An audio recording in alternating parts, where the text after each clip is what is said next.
Director here at Bergen Kunsthall. I just wanted to welcome everybody here this evening. We're delighted to be hosting the Bergen Sessions, which is in a way the final part of a project that we've been involved in here at Bergen Kunsthall in the planning stages over many months, but that's been on over the last few weeks down in number 5, the space downstairs. The project by Baudelaire was curated by Steiner Sekingstad. It's a 3-part project, really. It consists of a film that Eric has made, which has been being screened in the space over the last few weeks, and which continues to be screened daily. The second part of the project is An Embassy of Abkhazia. And for that, we've been really privileged and delighted to host Maxim Gvinja, who's been with us all week and is here with us tonight. Maxim's here from Abkhazia and has been receiving visitors and guests and people who've literally just dropped in to talk and have discussions about all manner of things. And I think and I hope that some of that will inform the programme over the next couple of days. And the last part of the project is what we launched this evening, the Bergen Sessions. I'm going to not say any more about it. I'm going to hand over to Julia, who's been very involved in organising and putting together what is, I think, going to be a really fantastic programme of events starting this evening and then running through tomorrow. So once again, welcome. I hope to see lots of you back here tomorrow for the second session. And I'm going to hand over to Julia. Thank you. Thanks, Martin. You actually said a lot of the things that I was going to say. So never mind. I think I'm just going to go straight on and introduce the artist, Eric Baudelaire. French visual artist and filmmaker, and Kim West, who is a critic and translator based in Stockholm. You're currently doing a PhD in aesthetics, and you're also on the editorial site of different magazines like Sight magazine and OA. Is that how you pronounce it? OEI. Yeah, okay. So you're going to be having a conversation about the film and the installation and the whole exhibition downstairs, really. So I think I'm just going to let you go. Okay. Thank you very much. Thank you also, Julie, and Bergen Kunsthall and Erik for inviting me. That's weird. Okay, I'll get used to it. So in a sense this will be, at least for Erik and me, a sort of an independent sequel to a dialogue we had at the Jaspis in Stockholm about 1.5 years ago concerning another of your films, Anabasis. It's got a very long title. Well, never mind. Anabasis of Fusako Shigenobu Masawa Dachi in 27 years without images. That's it. And if I recall it correctly, I said I gave a brief introduction to our talk there, and I said that, well, of course, this Anabasis, it's an excellent film, and especially so in the sense that it approaches a very rich and complex theme subject. Concerning the possibility of politics and memory and so on, but it also manages to translate this complexity into the very structure of the film. And I think to some extent this can be also said about the film that we will talk about here today, Letters to Max. Which is, of course, I suppose that all of you here have seen it. Which is, of course, a remarkable film, which discusses which is a portrait of Maxim, who's sitting here, in a sense, and via this portrait, it discusses the history of Abkhazia, and through this also a wider topic of imagined communities and nation building and artistic creation.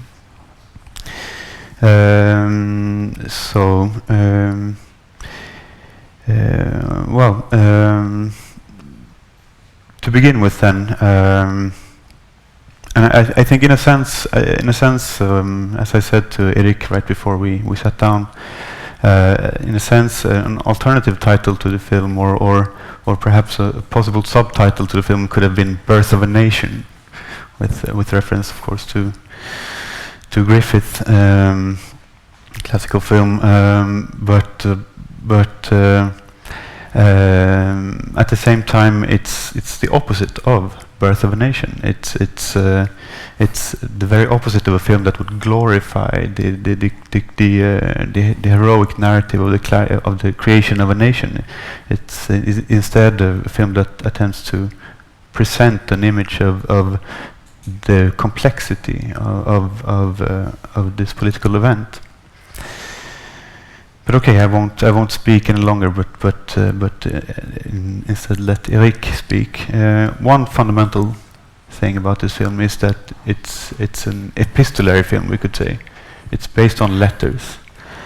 So we see the kind of the driving narrative vehicles in the film are letters written by Eric, which are written on the screen, and then Maxime's responses, which are read on the soundtrack.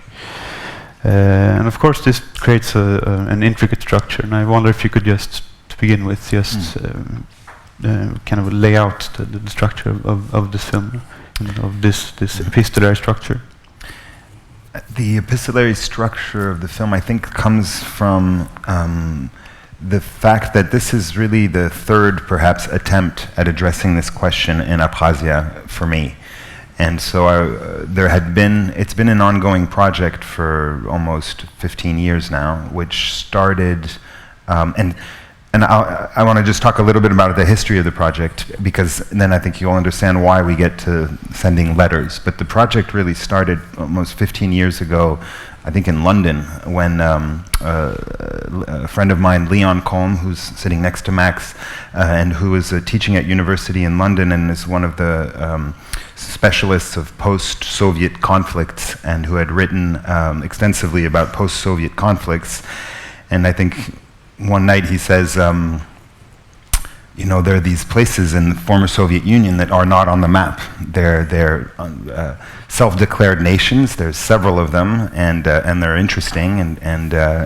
And Leon wanted to go visit them, and so he sort of organized a trip, and I went along.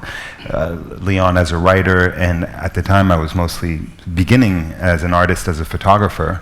And we traveled together, first to a secessionist part of Moldova, which is called Pridnestrovye. And we spent a month there, and then we went to Abkhazia, and then we went on to Karabakh, which is a region that broke away from Azerbaijan. And so this was sort of a 3-month journey, and we spent a month in each place.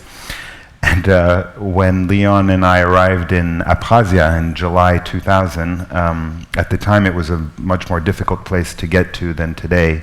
You had to sort of pull strings to get a seat on a helicopter by the United Nations and then land, and then you were escorted to which was essentially a Russian peacekeeping army base, and it was a little bit intimidating. And I think the first day we had arrived, Leon made a phone call to a contact he had at the Ministry of Foreign Affairs, and they dispatched a young interpreter who was really an entry-level interpreter at the ministry, and to come and pick us up at the gates of the Russian peacekeeping compound. And here shows up Max with he had a T-shirt on that said "I love New York," and sunglasses. And since then, Leon, Max, and I have continuously met again. Max came to New York, where I was living at the time. A few years later, Leon and I went back to Abkhazia many times, and I think for me, Abkhazia is sort of these trips to Abkhazia run parallel to the very beginning of me deciding that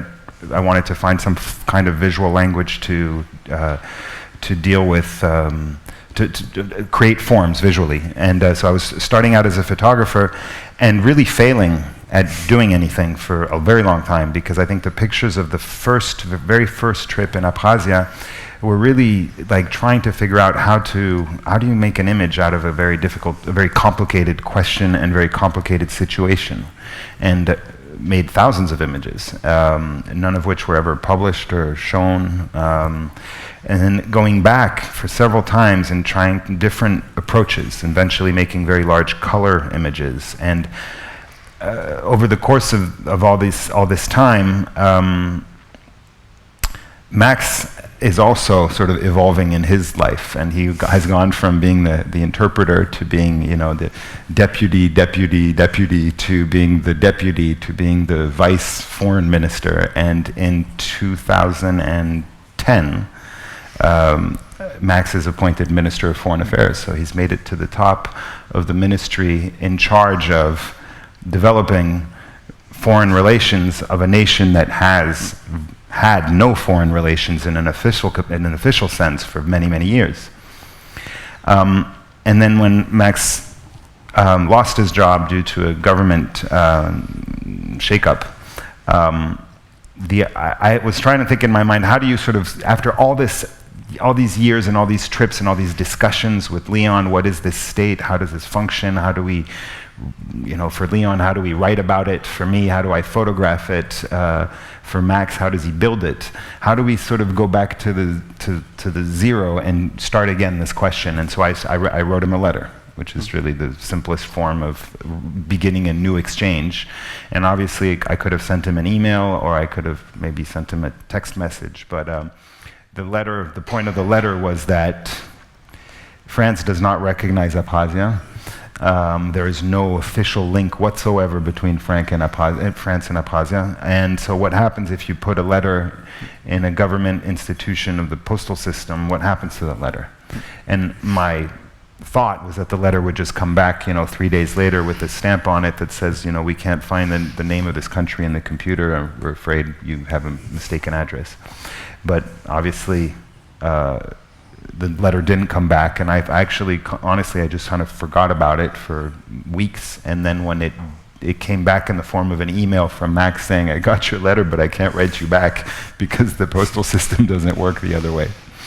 But the beginning of the correspondence was not premeditated, other than just the desire to find a new, sort of start back to the first step of the conversation, because I felt like we had to tell this whole story somehow, and we had to go back to square one. And the first letter is simply, Max, are you there? And then from there, the project evolved, but very gradually. The idea of getting Max a voice recorder so that he would record answers instead of writing them, and then from there, the idea that eventually I would come over and film, and then we would make a film together, and then this project would sort of take this form. Let's try and kind of lay out how this works structurally in the film. So we have your letters, and as you said, then you could get emails in response to these letters. But what we hear as response in the film are the words of Max.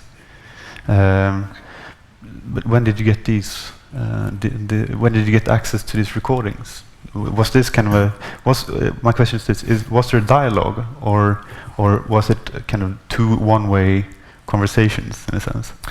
It's two one-way conversations, really, in the sense that I wrote letters almost every day for 3 months.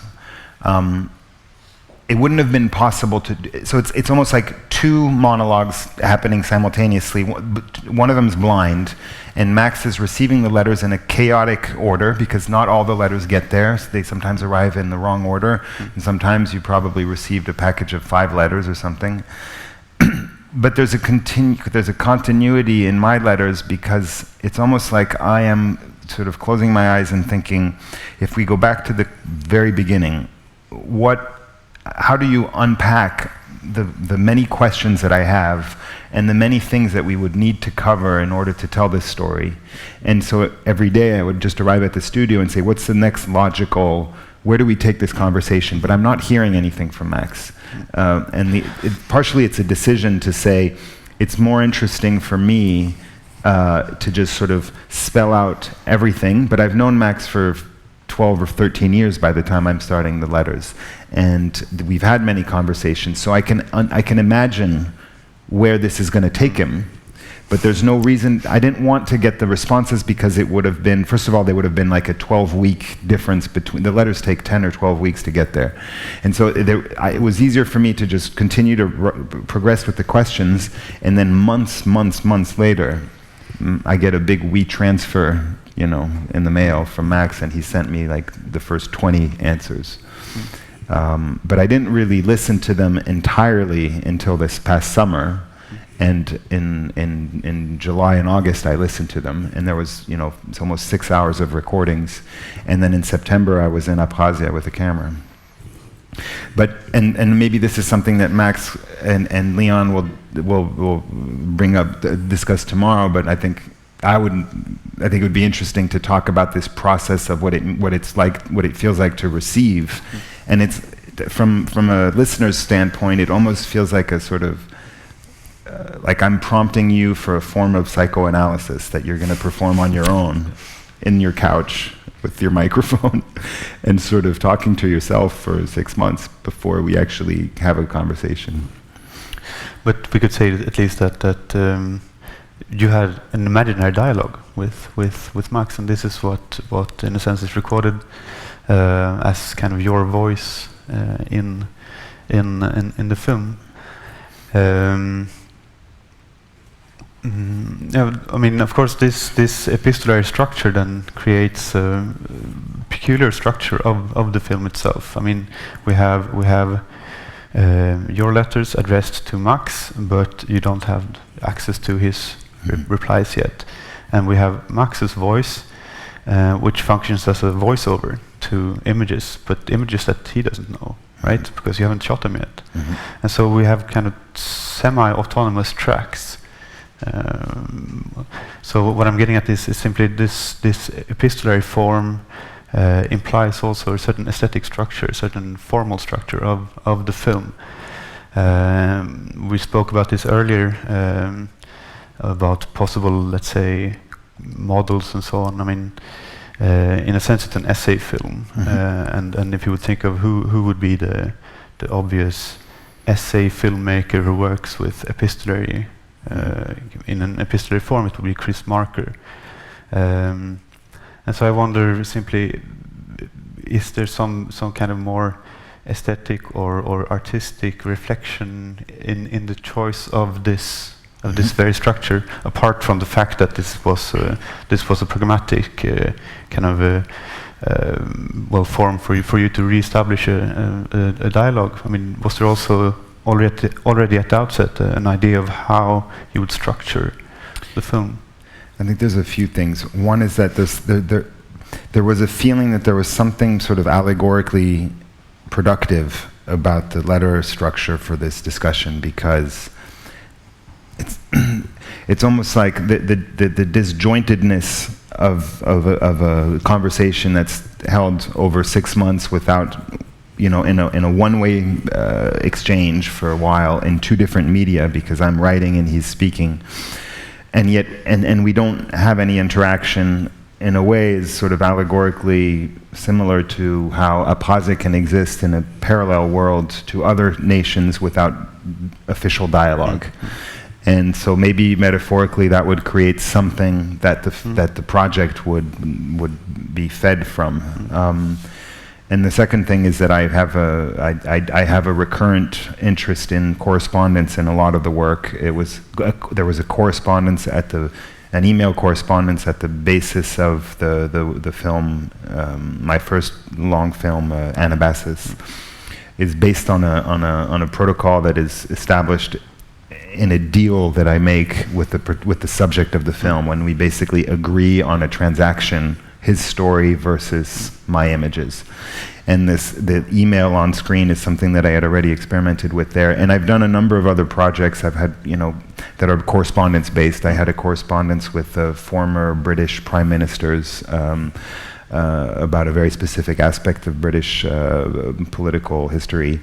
And I like this idea of, it sort of slows down the rate of thought production.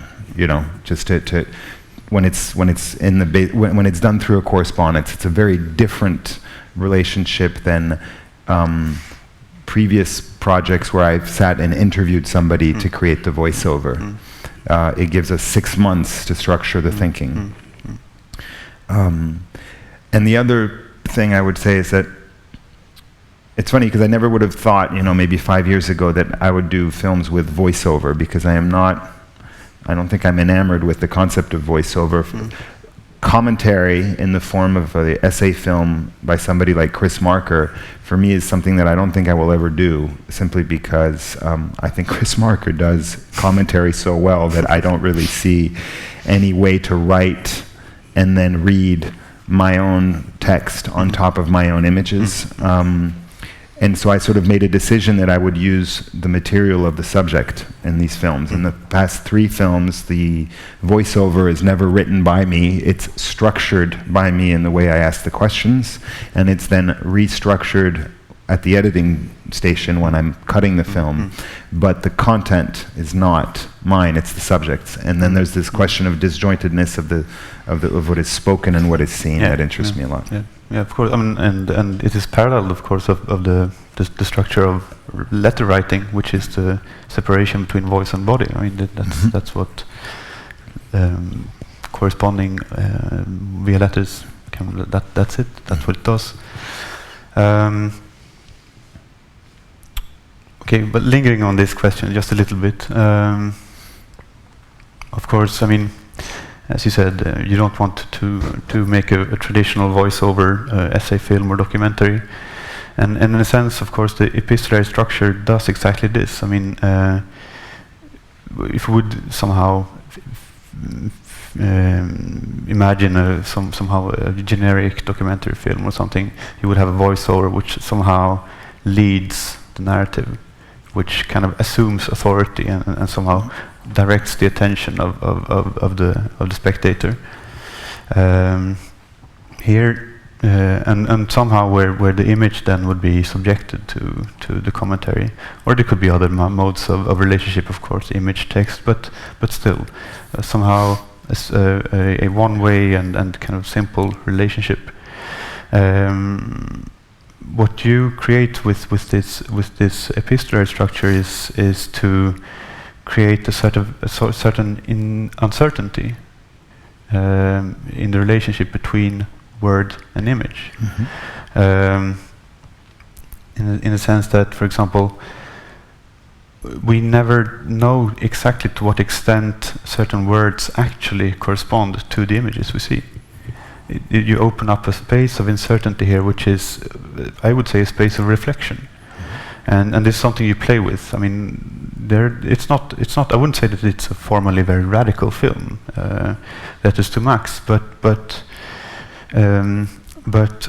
you consistently play with resemblances between what is said in the voiceover track and the images that are being shown, but you always leave space for questioning whether this is actually what the voice is speaking about, and at certain points it's almost as if image and text question each other, or at least I'd say this is probably what interests me the most in the past few films, is this idea, because I mean, direct sound on image is incredibly intense experience, right? I mean, that's what having the sound correspond with the image is what creates the deepest emotion in the viewer. When you break that link, you're in trouble, basically, at first. But then the question becomes, how can you make that trouble interesting? And so, at times, you can work on sort of parallel meanings of what is inside the image and what the voice is carrying. At times you can work on contradictions. At times you can be very close together, and at other times you can be very far apart. But the space variations in between it's like a third dimension that you're working with in film. And I almost think of it as space. And I would say partly it's something you theorize a little bit when you're editing, but this is mostly something that happens when you're filming, but also mostly when you're editing. You get a feeling for a rhythm of when it will become interesting to create some air between the two, and then you sort of feel that that it's time to bring it closer together. But it's very complicated to find the right rhythm between these things. But if the space is too big, it can possibly lose correlation and therefore lose the potential for a critical thought. And if it's too close, then it's a much more sort of sensual experience and not necessarily a cerebral experience. And so I try to play with this. But that's also why it takes a long time to cut the films, is because it's hard to find that balance. Yeah. And I do it a lot in discussion with somebody who I work with a lot on the films, is somebody called Laure Vermersch, who's worked with me on 3 films, because I need this sort of, we have conversations about this, and she's the one who's pushed me a lot on this film to experiment more with bringing image and voiceover closer than I have in the past. Yeah. The Anabasis, there is no relationship because I'm shooting in Super 8 and there is no direct sound. And the film I did in between, I'm constantly fucking with the possibility of these two connecting. The ugly one, yeah. Yeah. Yeah. And here we wanted to try to see what happens if, and it's also the first film where there's a character in the sense that we have, I mean, you know, not that you're not also a person, Max, but you become a character in the film, in a sense that the previous people in the films were not, and that there's a lot more intimacy. I would say one thing that's fundamental for the whole film, for the whole project here, would be, let's say, analogy or an allegorical relationship between the subject and the artwork, between the birth of a nation and the creation of an artwork. There's a constant kind of tension or dialogue between these two. And if I should try and connect this to what we just said, I mean, let's say, what does a traditional fiction film or something do? It establishes kind of an organic unity. It establishes an identity, right? Conditions for identifying, for kind of understanding the whole of the film. It establishes the authority of a narrative, the authority of a certain voice that you follow, and so on. In a sense, this is what Gilles Deleuze, the French philosopher, talks about as the action image.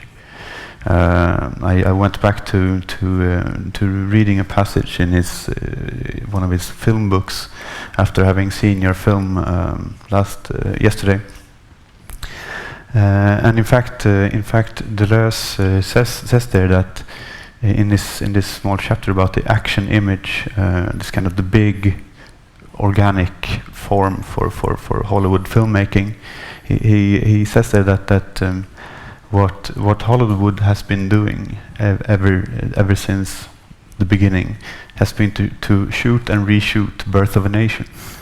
And so, I mean, by analogy then, there's a certain politics to this idea of an organic unity, of an identity with which you can immediately kind of connect, an authority of the narrative and so on. There's a politics to this.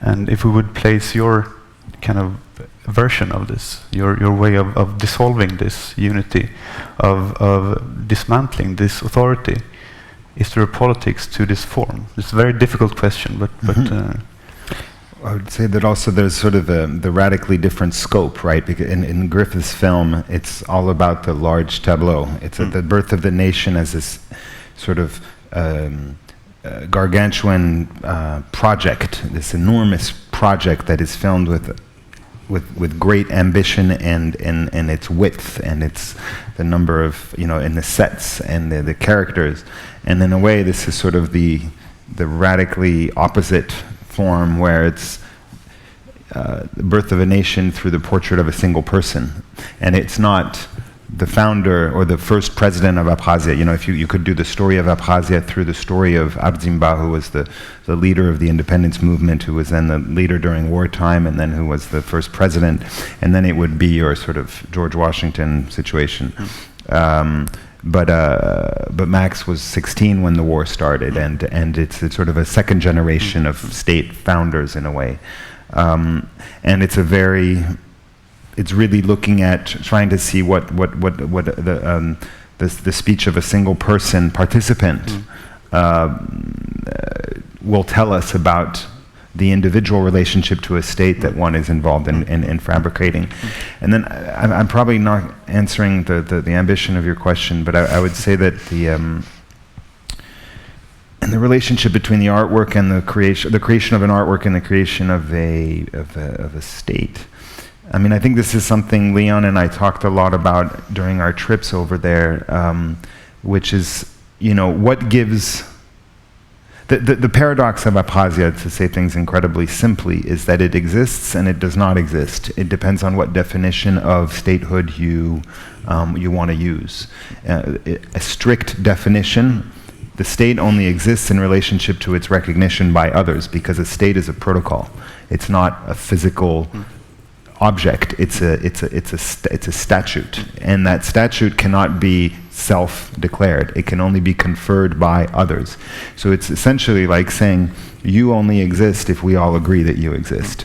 And if we don't agree that you exist, you are actually not here, and we're going to conduct this conversation without you. And so what happens if I take a picture of you and I show everybody? Does that picture, or in the case of Leon's writing books about this, like if we write about you, what confers your reality is really a little bit of a mind puzzle that I think has been one of the things that's kept us, interested in this for a long time. If I take a picture in Abkhazia, does that give it any more reality or not? Or is the picture a picture of a fiction? Is the landscape I'm photographing, does it belong to fiction, or does it belong to reality? And this has always been something that's been very rich, because photography in general and film in general, or images in general, can be pregnant with whatever we want to inject them with, and so in a good sense and in a bad sense. And so if the territory itself is sort of neutral in its interpretation, we can decide, or the Abkhaz have decided that this is a state, many Georgians have decided that this is an illegitimate entity, and most people in the world just don't give a shit. And so there's this sort of these three different levels of how this piece of land is regarded. And so what do we do with that? And what does it mean to document, or what does it mean to create fictions there, or what does it mean to develop a narrative there? And I think there's something inherently self-reflexive about the subject and the form that is trying to capture it. And in that sense, because I come from a social science background, and I think I went to university for political science, and I think my earlier, if I had stuck with that line of work, I think I would have possibly, been analytical or tried to use social science paradigms to capture this question. But I think when we've been on these trips, neither of us ended up using these tools, and we both, and Leon and I both come from social science backgrounds, but Leon ended up writing fiction books, and I ended up making pictures that went further and further away from the strict discipline of documentation. And I think the reason for that is that there is this understanding that this is a story that is best told through evocative processes rather than using sort of a social science model to explain it, and that somehow in the mystery of the distance between an image and a word, there can be a feeling that might actually be more helpful in understanding than something more strictly analytical. I mean, this parallel is something that you discuss explicitly in the film, or that is discussed explicitly in the film in the form of your letters and Max's responses. You discuss, the status of the nation as a fiction, as an imagined community, and so on. So really establishing a parallel between the fictive status of the artwork and the fictive status of a nation. A nation has no kind of concrete essence above this kind of stories. And in this, in one of these passages where these topics are discussed in the film, we see on the image track shots from ruins, and there's a discussion about monuments and so on. So it seems that in this question of the fictive state of the state, the fictive status of the nation, there's also a question of memory, a question of the monument or the ruin. No, I think memory is essential in statehood, and all the sort of theoreticians of statehood have talked about this. And in general, to be specific, it's not any memory. It's generally the traumatic memory related to war. And if you look at a catalog of nations, you will find that most of the time, what congeals the nation as a spirit, because when Ernest Renan writes about nations, he writes about the spirit of nations, and the question of the spirit is intrinsic to the very basic idea of nations, and the spirit is generally comes down to common shared memories of commonly shared suffering, and nations are not born out of joyful moments; they're usually born out of tearful moments or bloody moments, and the memory of that moment is what creates the sense of a nation. I mean, nations can also exist through other means, but generally what creates these sort of, even today in the United States, people always talk about the founding fathers and the Civil War. It was 2-3 centuries ago, but in the political discourse, it's always hashed back. In France, it's different because we are such an old nation that we don't really remember the traumas of the early birth. So we go back to the revolution because that's sort of the most recent shape-changing factor. So that's what we go back to, or we talk about May '68 or whatever.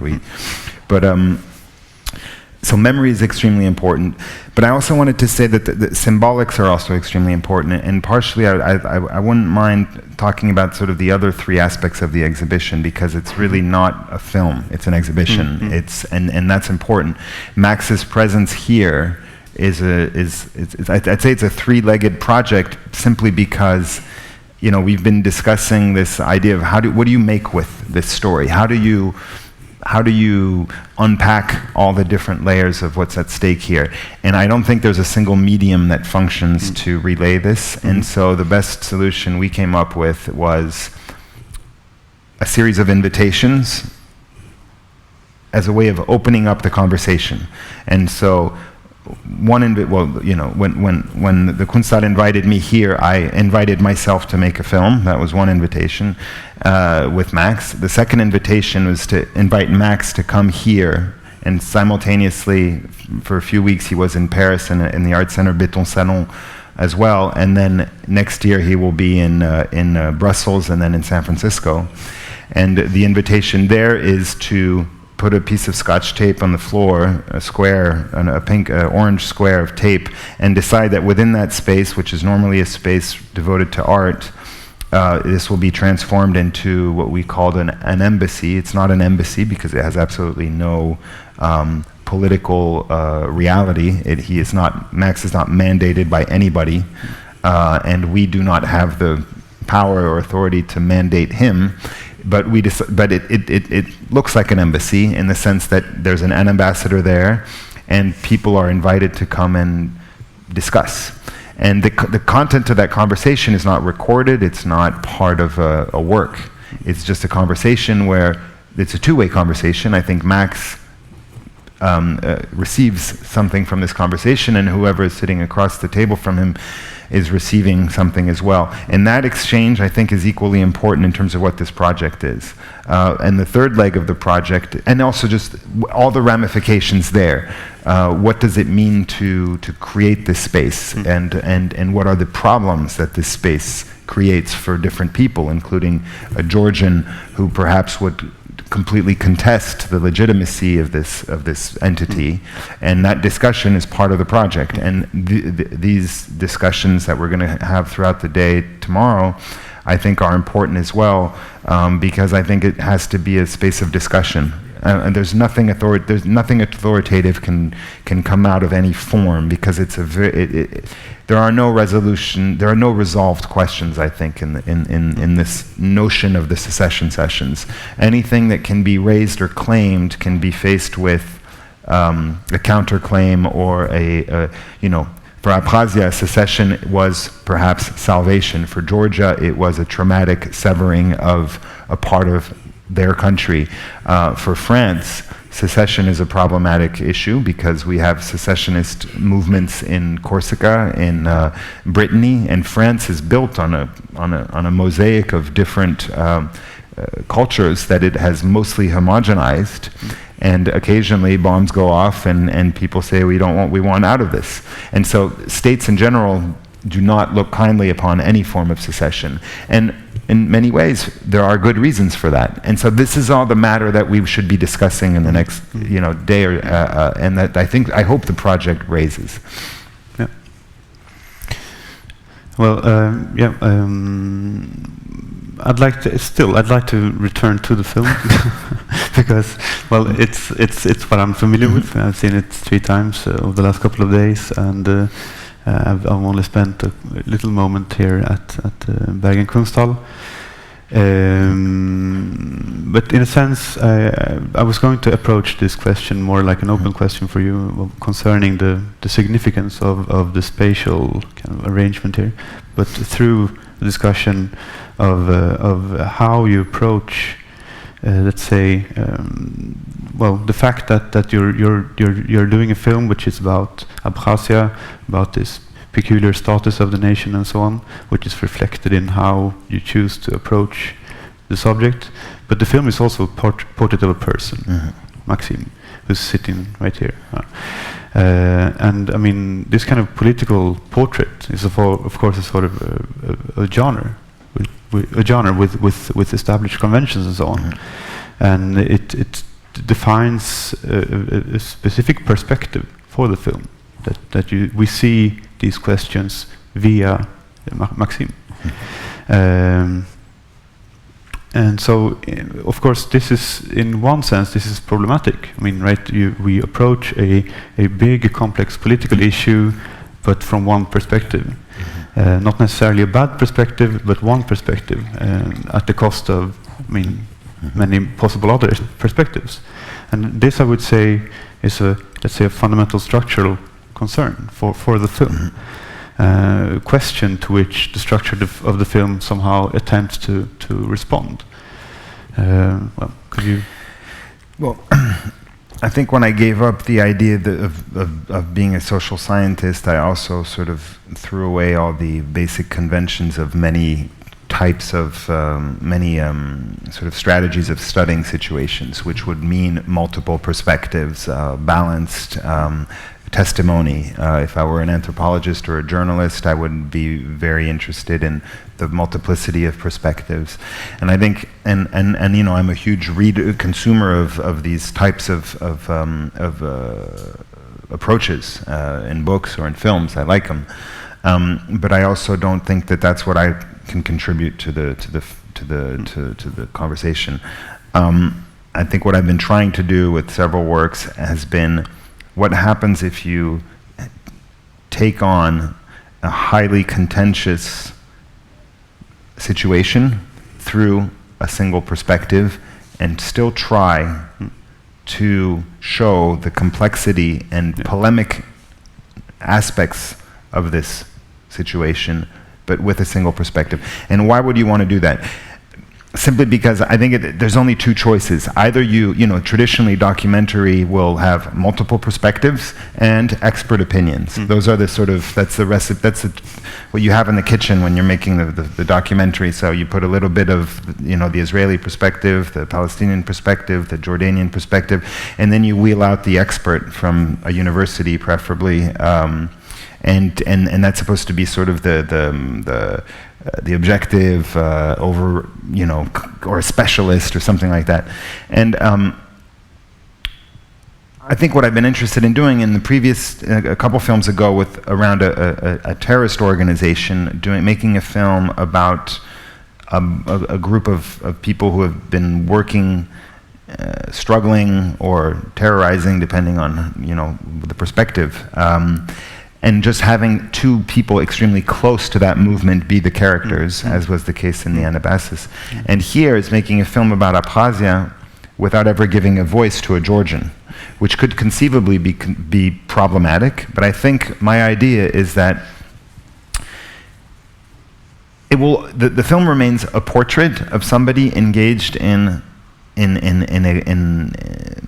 a project, and so it only really shows that. But at the same time, I think most of the questions that people would have about the destiny of Abkhazia or the policies related to Abkhazia are somehow touched upon in the film, because I'm asking the questions to Max. And so in my questions, I have the possibility of raising the difficult questions, and he has the possibility to answer in whatever way he wants or not answer. But regardless, there's something in the film that is going to touch upon the difficult questions that people ask. And then you make what you may of that. But I think it's not so much that we're going to learn the Georgian perspective in this film, but what we are going to learn is that there is a question of refugees being the biggest one, that is being asked, that Max does respond to, and the perspective that is brought opens up the whole bunch of questions about that we can start filling ourselves. So I think you can create a space of you can create a critical space without having multiple perspectives. At least that's what I'm trying to do. Yeah. I think, that's the accomplishment of the film, I would say. That on one hand we meet Maxim in the film, and he's allowed to speak on his own terms. It's not at all a glorification, but it's not either somehow a critique against its subject at the cost of its subject. Not at all. It simply renders. It's a complex portrait. It renders the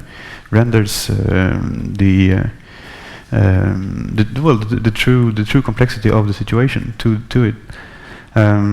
But so my follow-up question then would be, to what extent?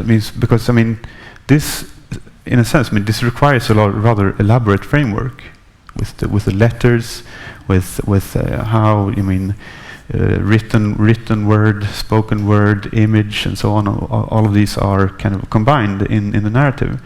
So it's an elaborate framework required in order to create this kind of respectful complexity in the portrait. And so, to what extent is a similar position possible in the art center, in the space? Right, you establish sort of a temporary embassy. Maxim is sitting there. Is it simply the institutional framework that somehow brings along this problematizing framework by itself, or not? Do you understand my question?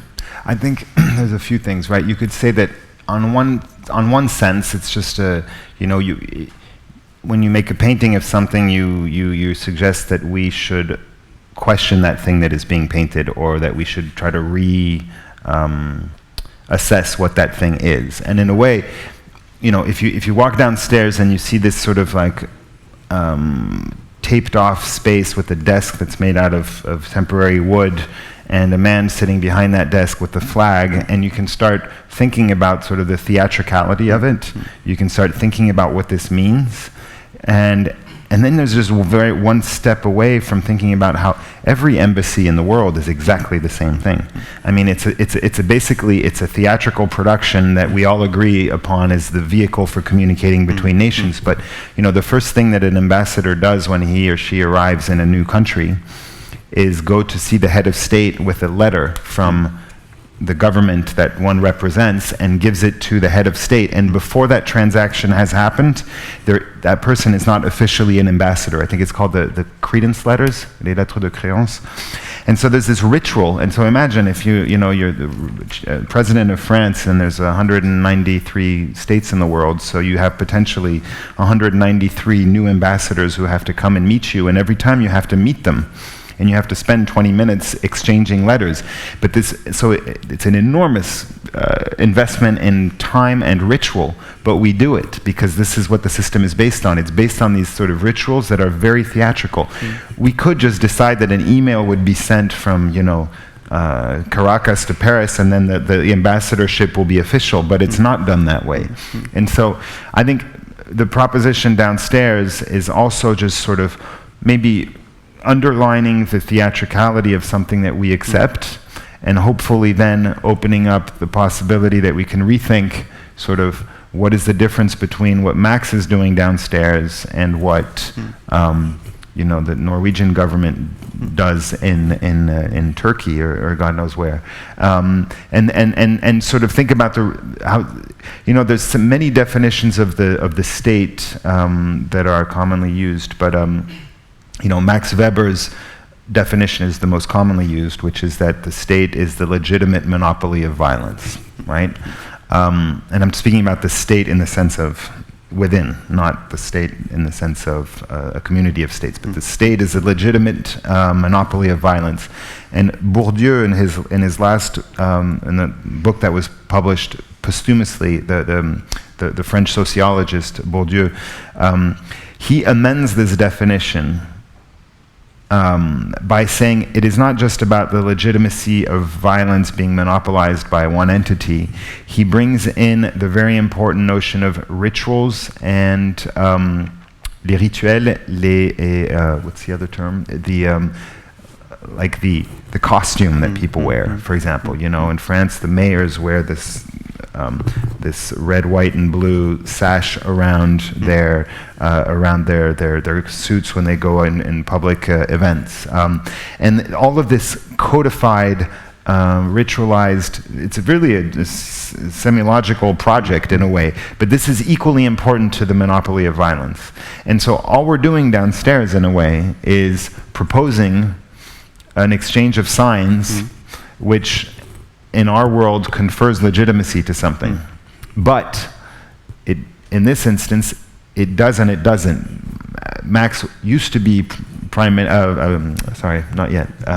foreign minister, and so there's something legitimate about his presence in the sense that he wasn't just, we didn't just decide to do a show and bring somebody from Abkhazia here. We brought somebody who for 10 years functioned in an official diplomatic capacity, and yet he has no legitimacy whatsoever here. And so this paradox is I think interesting because, in a way you could really apply this reasoning to anything. I mean, to people who don't find the United States legitimacy as sort of this last superpower in many countries of the world, they have a very different relationship to, say, how perhaps a British person thinks of an American political representation somewhere. I think if you're in Afghanistan, an American political representation has no significance and is not legitimate. And so these are just the questions that the project hopes to ask. I mean, none of it is groundbreaking. We kind of, as soon as you sort of scratch the surface, you know that these things is a hall of mirrors. But I think it's not uninteresting to sort of question this hall of mirrors. Also because I think when talking about states in the building of the state as a project is one aspect, but I think we should also be talking about other things. We're talking about the situation of Georgian refugees in Abkhazia and the question of statehood. We should also be thinking about how we construct our state identity in our own nations, and how do we deal with the question of immigration, and how do we deal with the question of integration of people from other communities who decide to come illegally or legally into our countries. France, I think, right now is in a huge moment of transition, in the sense that if you go around, and this is something I think I've been very interested in for a long time, is if you go around in Abkhazia and ask 50 people, what is your state? I think you'll probably get a fairly cohesive set of answers. I think if you go around in France and ask 50 people in a subway station what France is, you will get 50 different answers, and none of them I can predict. And I think that's an interesting question. Like, what is it? We do not question the fact that France is a state, but we could easily question what the state of France means for the 60 million odd people who live there, and the other 20 million odd people who would like to come and live there but can't because we keep them away. And so I think this is all part of the same conversation. And one of the things I was hoping in the specifics of Norwegian history, which I am far from specializing in, but there's a few things that I think about, is that in Europe, the question of borders and statehood has evolved in the past 20 years, because when I was a kid, when I wanted to go to Germany, you had to stop, show your papers, blah blah blah. Now you just drive right through, and the money is the same, and these things are becoming more and more fungible. And so this is a European project from which, for example, Norway has decided to be sort of next to, but not completely participate in. And what is that about? Why is Sweden deciding to be part of Europe to some extent, but not join the currency? Why does Norway decide to be part of Schengen, but not join the European Union? And I think this is all very relevant, because in the Caucasus, there are several states that are interested in or have been interested in building borders exactly at the same time as we have been interested in dissolving borders. And I think this is something that we've talked about in all of our trips over there with Leon. It's just sort of, I think it's helped us rethink our own relationship to European identity. I don't know how we are with, it's 7:05. Should we open for questions, perhaps from the audience? That's a good idea. Any questions?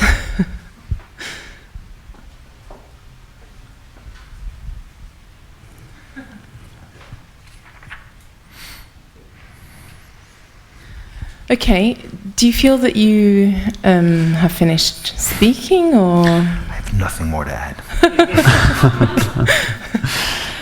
No, when we could go on, if you...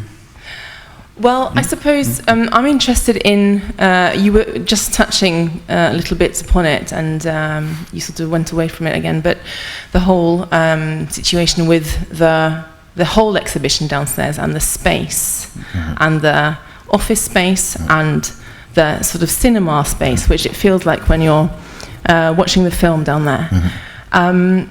Could you just speak a little bit more about that, do you think? And then... No, that's an important question, because I think that it is more related to the question of exhibition.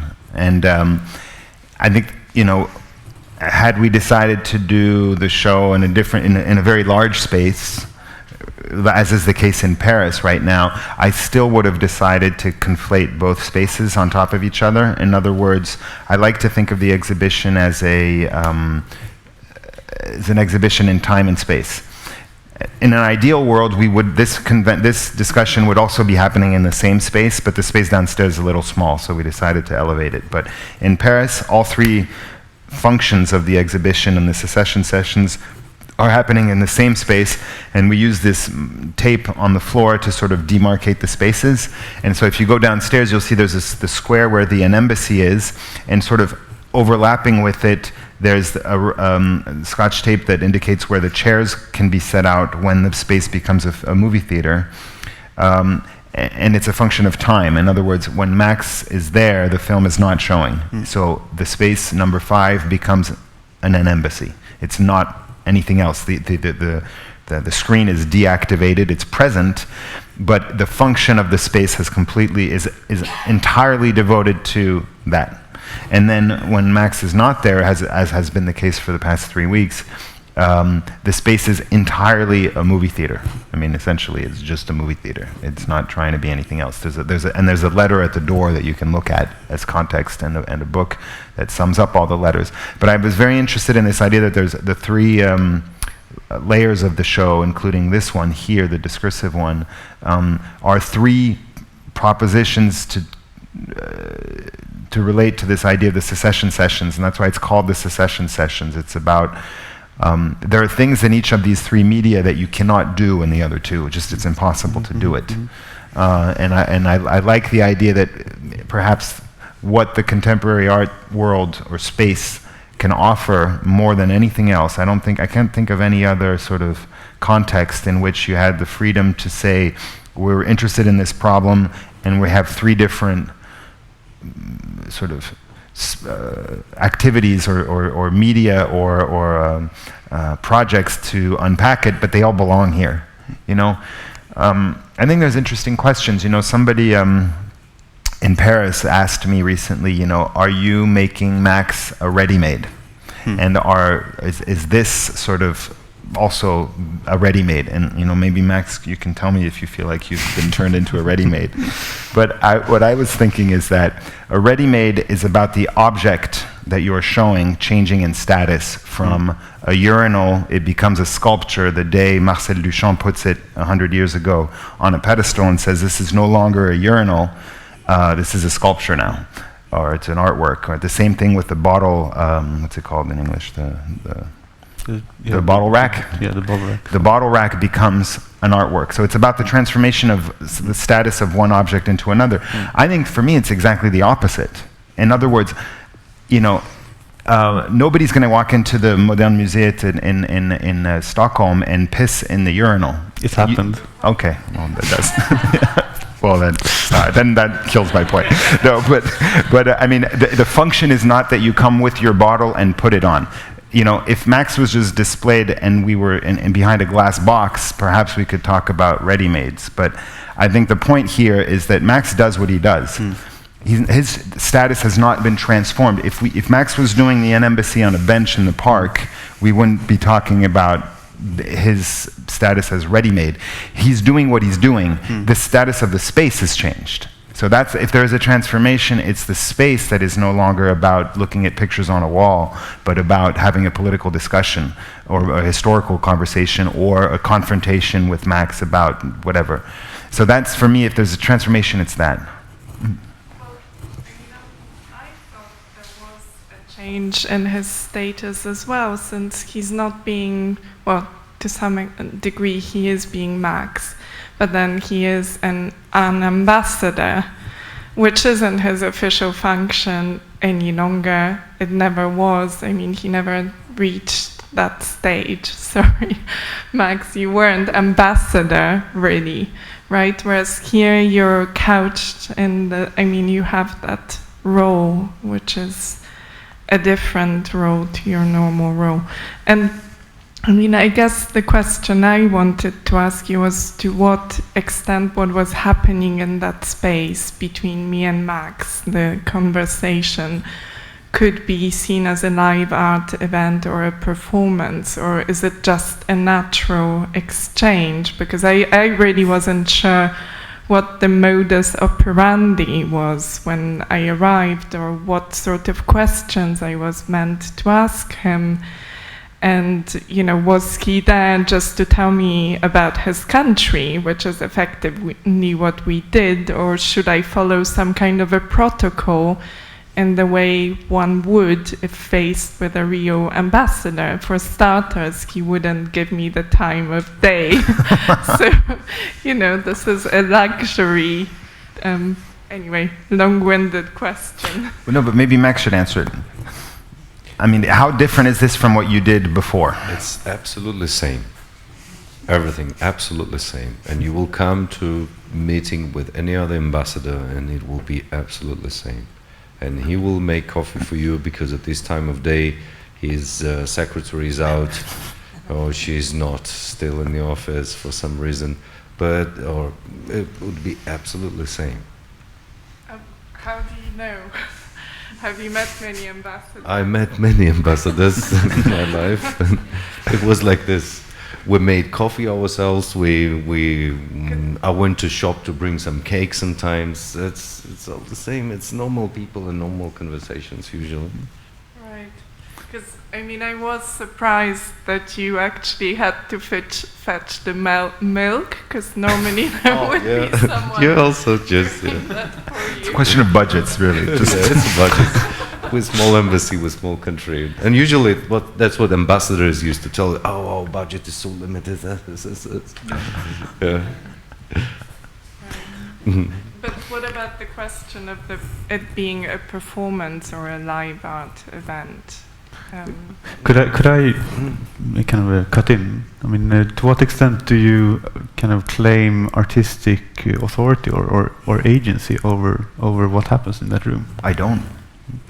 I mean, I think if I was recording your conversation, or if I gave you instructions before you came in to meet Max, or if I gave instructions to Max at any point, maybe we could talk about my agency. But essentially, that hasn't happened. I don't think Max and I ever had a conversation about what would function. I essentially invited Max. Would you like to be present in an embassy? He said yes, and then we sent letters out to a number of people, or just walk-ins, with proposing to sit down with Max. But then, whatever occurs in the conversation, I think the only agents are the two of you, unless I'm seeing this wrong. But I think I was not interested at all in setting up a protocol for how you should approach the situation. In a way, I would specifically interested in not setting up any protocol. Because I think you could have taken this discussion in whatever, maybe the context will shape what you are ready to do when you walk into the door. And so, sure, there's the flag, the theatricality of the stage might change what your mind is going to start thinking about when you walk in there. But beyond the stagecraft or the stage setting up, I think it's really going to be a question of what dynamic Max initiates or what dynamic you initiate. In a sense, if I may, thinking about what we talked about let's say the somehow elaborate critical framework that you establish in the film for us listening to Max and so on, and the relative absence of this somehow, such a framework in the exhibition experience. I mean, somehow it would have been logical if you would have set up some more kind of theatrical kind of setting for meeting Max. I mean, that would kind of fit in with the argument of the film, in a sense that there is a protocol, there's a ritual, you know. On the other hand, you don't, and by doing so, you assert, in a sense, that this very political meeting with Max is art. I mean, it's part of an imagined state that is in kind of ontologically on the same, has the same status as an artwork. You see? Yes. No, I absolutely see it. But I think, I mean, you can absolutely, you could certainly say that by virtue of being here and funded by, a contemporary art industry, and by virtue of it being proposed as something that one comes off the street to visit, it is an artwork. But I think the honest response is that I don't think I care so much about the saying whether or not this is an artwork. I don't even think I think about, I'm not that interested in relational aesthetics as a theory, for example. And what I would say is that I certainly think it's a more interesting relational aesthetic experience to sit down with Max than to eat soup with a bunch of people in New York. But I think at least that there's a I'm interested in offering the possibility of reproducing the experience that we've had by meeting Max. I think that's my interest. We've had this experience because we've been to Abkhazia several times, and then Max came and visited us several times. And making a film is one way of sharing something, but the best way of sharing something is just by literally making it possible. And I think, perhaps this sounds naive, but I think I'm literally simply interested in creating using the advantage of the resources of this contemporary art institution to offer this possibility of this encounter. And somebody wrote me, somebody who had visited the show in Béton Salon sent me a really beautiful email afterwards and said, what was interesting about my encounter with Max is that there was no program. It was one of these conversations that is going to There's nothing that has to stay. There is no object. There is no objective. We have nothing to say to each other, yet we did exchange, and it's something in this feeling of not having a purpose, and yet we spent 45 minutes together. I think I will keep that, for a long time. And at the same time, it's an uncomfortable experience, specifically because it's very rare in life that you sit down with somebody without a purpose. It's not the dentist, it's not the secretary at the insurance company, it's not your boss, and so there's no object. And so, what is a conversation without an object? Mostly we have them in bars, but. Right, but you just don't necessarily know that this is the object of the conversation. It could be anything. I mean, Max, do all your conversations end up being about Abkhazia? Okay. That's what I'd be interested in hearing, how different the conversations you have with people are, or do they just revolve around the same topics? No, it's very different, very broad. Could be philosophy, could be whatever, children, anything. Absolutely anything. What's the weirdest one you had? We talked about biotechnologies. Yeah, biotechnologies and how to fight oldness, how to preserve, how to be young, like how to find these pills that makes you young. Oh, we should talk about the other thing that happened in Paris with the archive. Oh yes. I guess we can talk about it now. No, you didn't say it. But can we talk about it now? Yes, let's do it. Okay. Okay, here's an example of something that happened. Here's a ritual, yes. Yeah. Here's a real kind of ritual in the embassy. What happens, what may happen. Yeah, it's good. Somebody was invited to come and see Max, and we won't name him, but because he wants to stay anonymous, but he's somebody who's done, and this is going to interest you, who's done extensive research on the French philosopher Foucault, and who had access to primary materials from the Foucault archive. In other words, he found, or he was working on Foucault and had tons of photocopies of prison maps, Jeremy Bentham, annotated by Foucault's hand. And I guess it's what we normally, and this year the French government acquired the Foucault Fund, and so they sort of monopolized and are cataloging and organizing most of Foucault's papers. But this escaped from that transaction, and the person who had them decided, I do not want these to be institutionalized, merchandised, fetishized. You mentioned this. Cataloged. Oh yeah, but I couldn't tell you at the time, but now I can. And he wanted all this to be kept secret until this stuff was out of France, which it is. And so, and came to see Max and said, I want this donated to the archive of Abkhazia. And it was done in an extremely official way. Max signed, protocol of exchange documents. Everything was recorded, documented with an official receipt from Abkhazia was given back to him. And Max will be carrying this back tomorrow, or in 2 days, to Abkhazia, and it'll be part of the National Archive of Abkhazia. And I guess, in a way, maybe, I'm not entirely sure I completely understand how or why this was done, but I understand sort of as a motivation of centralizing and not letting the state sort of merchandise and have complete control over the papers of somebody who was very interested in analyzing discipline and control. But it's one of, so see, that's one thing that happened at an embassy in Paris, is that Max goes back with a piece of Foucault's archive to bring it into the state archive. It's the idea that the archive just disappears. No, I don't think, well, it doesn't disappear because it's accessible.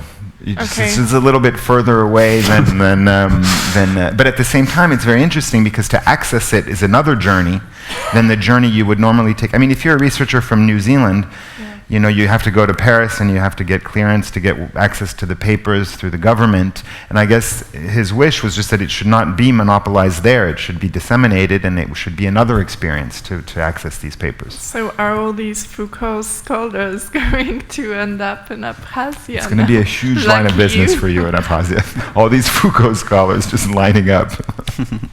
This archive will return back to France. Really? One day after 30 years, 50 years. So no, French president will come to Abkhazia and it will be presented back to him. Like, It was a historical thing that this guy did, because he understood that it will be back to France after some time. So he gave a history to this archive, and me and him, we're just part of it, but it's a different destiny of this archive now. And more people will see it, and this archive will provoke many people, maybe in my country, young scholars, to start learning Foucault, because I started to learn Foucault already after it became interesting for me. So it's such simple things, but they create history. And what is this? Art, or what is this? Is it life? But now it's also, it's like also art. It's something which is living already. This collection of these photocopies of these prisons. And in a way, you were talking about the performative nature of this. In a way, I think the biggest performance yet has been this man's initiative. In a way, there's something very performative about what he's doing, right? Because he's that's a gesture. I mean, I almost feel like the artist's gesture is this donation, perhaps more than anything else in the project.